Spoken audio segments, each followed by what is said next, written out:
Hi everyone, this is Carol Keller, Independent Stampin' Up! Demonstrator.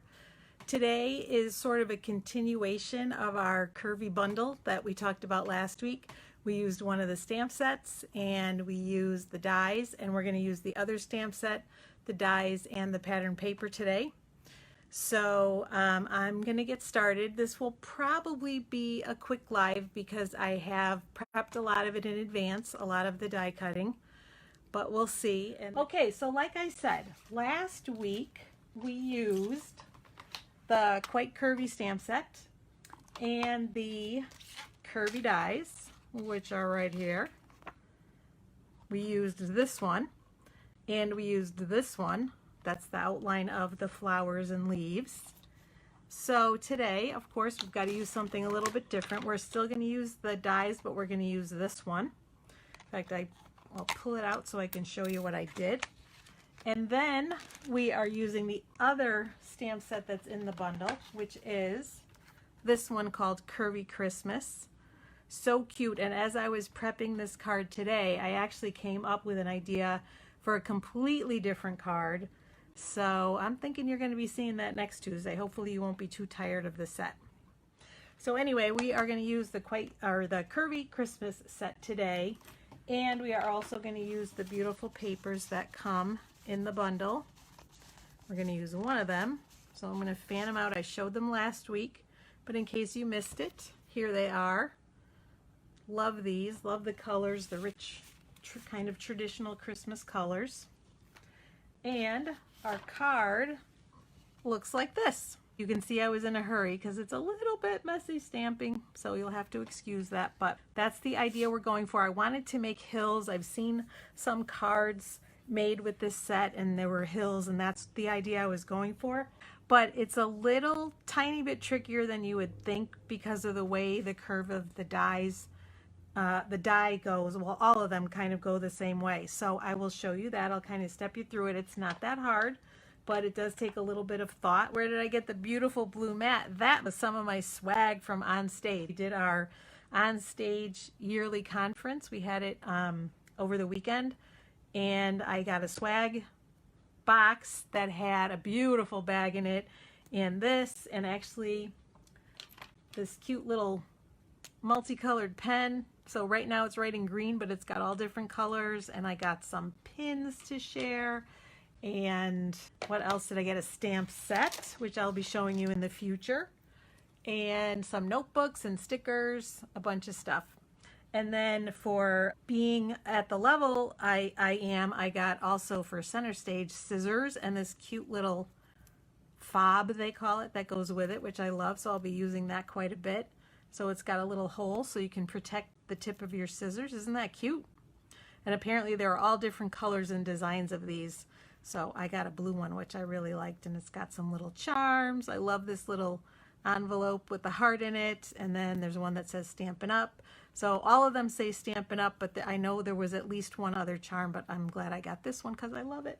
So yes, that was my fun over the weekend. So to begin, as always, we've got our Whisper White card base.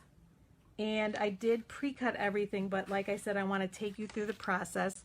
So the first one, I really wanted to show trees. I wanted the idea of trees and then hills and then snow was the idea that I was going for, because I've seen some cards where they used multiple layers like that.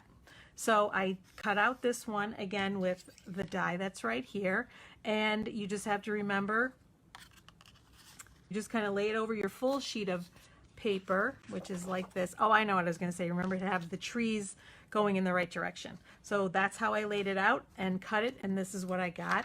And I didn't do any measurements per se, like how wide it is.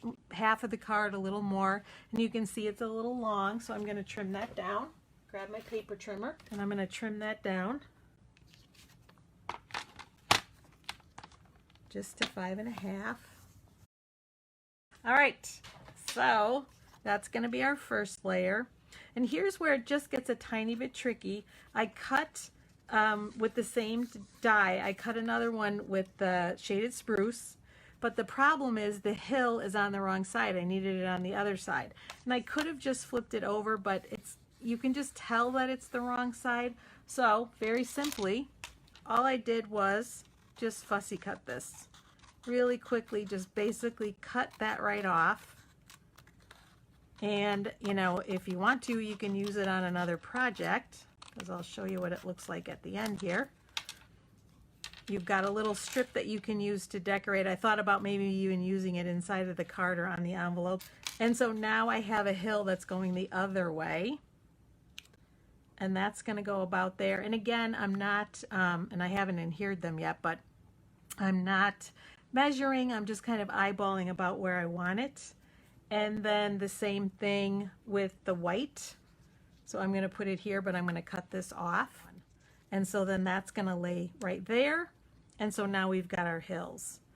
And to adhere this time, you can use your multi-purpose liquid glue, which is typically what I use. But I decided today to just use my, if I can get it started, my Stampin' Seal. It's what I used earlier and it worked out fine, so that's what I'm going to use for this one. It's just a little bit quicker than the multi-purpose liquid glue because there's no drying time. But you do have to make sure that you line it up edge to edge and along the bottom. And actually, if you wanted to, you could bring it up a little bit from the bottom because you're going to cover it with the other layers, but just to make it easier, I thought I would do that. So then we have our shaded spruce layer. So you can see once you get everything cut, it comes together pretty quickly. And so I lifted this so there would be a little overlap with the first layer up here. But I don't want to go down too far, or I mean, I don't want to go up too far because this has a little thin strip and I want to make sure that it's covered over here. So that's the only thing you have to keep in mind. So you can do, you know, whatever measurements you like. Whoops. There's kind of no right or wrong. This is definitely a winging it kind of card. All right, so now same thing, and they look a little different. That's okay, I don't mind that. I want the idea of hills and snow and showing the trees. And now for this, the only thing is, because of the way this is cut, it's kind of cut the opposite way that you normally use it. So when you take your stamp of the trees, I laid it out so that I could bend it, and I sort of bent it a little bit along the line of this, and you can see here I want to bend that a little more, and I think that's where I ended up with a little goof up over here because I think it moved, because you want to give it a good press on that block so it stays there, because then that way, see, it goes along the length of your curve and matches the curve. So even though it's curved already, you can bend it a little bit, make it fit the curve that's there. So, and actually I'm going to ink it up this way since it's so long. I normally don't do that, but I'm going to ink it this way. And it even extends off the block, but it doesn't matter because it's going to extend off the card as well, and that is all right. That looks pretty good. Move this out of the way. And then, just again, lining it up. And it did on that left side. Yeah, that's good. On that left side, it's curved a little bit down at the end, but that's all right. Oh yeah, that's much better. I like that. And then I use the Thinking of You at Christmas stamp. And again, it comes curved, and I'm just using it the way it is to follow the curve of that line. Turned my curvy die upside down to get a curve without holes. I've done that as well, so there are a couple of different ways that you can do it. And this one just worked for me today, and it's very, stamp is very, or the block is very inky, but that's okay. I'm just going to press straight down and lift up so that there's none of that extra ink on my card. We certainly don't want that. The stamp set does have Merry Christmas or May Your Days Be Merry and Bright, so you could use that on the inside as well. You could do another row of trees and use May Your Days Be Merry and Bright, or you could just use the Merry Christmas, all sorts of ideas. So, and if you want to, you could color in the trees with the Stampin' blends or with your markers. But if you use the blends, just remember it's going to show through on the back. So you're probably better off using your markers if you want to do that. But you don't have to. I think it looks cute like that. Now for the inside of the card, I decided to use the Wrapped in Christmas stamp set. It's got several sentiments that will work. Christmas blessings to you and yours. Let the joy of the season fill your heart. But I decided to use friends and family are the truest gifts of Christmas. So I'm going to pull my ink pad in again, my shaded spruce. And then we'll put that on the inside.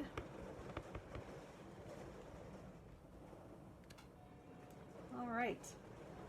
And then all we have left is the envelope. And for the envelope, I decided, like I said, I wanted to use some patterned paper because I think that really dresses it up nicely. So all I'm going to do is cut a strip that's 2 1/4 inches by 6. I'm not going to cut it on that edge, but I know this is enough that's going to cover the back of the envelope for me.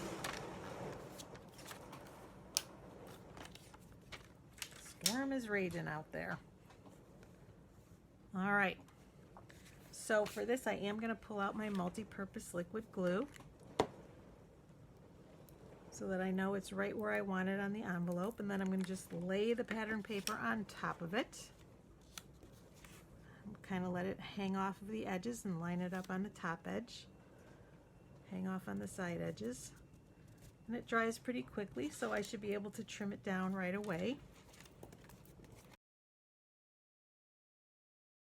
All right, and there you have it, a beautiful envelope to go along with your card.